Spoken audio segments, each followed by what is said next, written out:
இறக்கி பிடிங்க, கொஞ்சம் கீழே இறக்கி பிடிங்க. கொஞ்சம் கீழே இருக்குங்க. கொஞ்சம் இருங்க சார், அவங்க பார்த்துப்பாங்க சார். அவங்க பார்த்துப்பாங்க. நீங்க பயப்படாதீங்க சார், எல்லாம் நம்ம ஆள் தான் சார். ஓகே.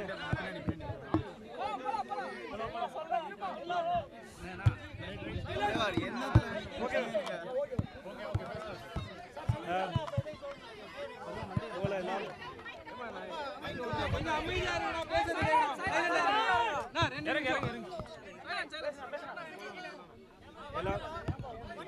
எல்லாருக்கும் வணக்கம்.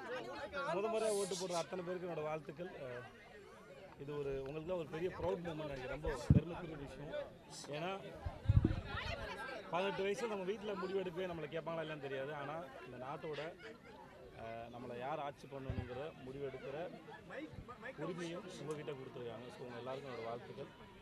அஃப்கோர்ஸ் நானும் ஓட்டு போட்டேன். எல்லாரும் போல் நம்பிக்கையில் காத்துக்கிட்டு இருக்கேன். நல்லது நடக்கும். இங்கே பாருங்க, இங்கே பாருங்க. எனக்கு நெய் பாலிஷ் மாதிரி போட்டிருக்காரு. பட் நான் நம்பிக்கையோட காத்துட்டு இருக்கேன். நல்லது நடக்கும். எல்லாருக்கும் என்னோட வாழ்த்துக்கள். மின்னணு வாக்குப்பதிவு எந்திரத்தை மாற்றணும் அப்படிங்கிற ஒரு அது ரொம்ப நாள் நானும் வாட்ஸ்அப்பில் பார்த்துட்டு தான் இருக்கேன். அதுக்கு என்ன சொல்கிறேன்னு தெரியல. ஏன்னா சொல்கிறதுக்கு என்கிட்ட வெரி சொல்யூஷன் தெரியல. ஆனால் அது இருக்குது. அது இல்லாமல் இருந்தால் சந்தோஷம். ஏன்னா பெரும்பாலான மக்களோட பெரிய நம்பிக்கை. நான் இந்த எதுக்கு ஓட்டு போடணும் இல்லையோ, ஆனால் நான் என் ஓட்டை இந்த வருஷம் ரொம்ப அதிகமாக ஓட்டு பதிவு. இப்போ நான் ரீசெண்டாக ரொம்ப கவனிக்கிறேன், மக்கள்கிட்ட அரசியல் பற்றின அறிவு விழிப்புணர்வு ஷேர் பண்ணிக்கிறேன். எவ்வளோதான் நீங்கள் வந்து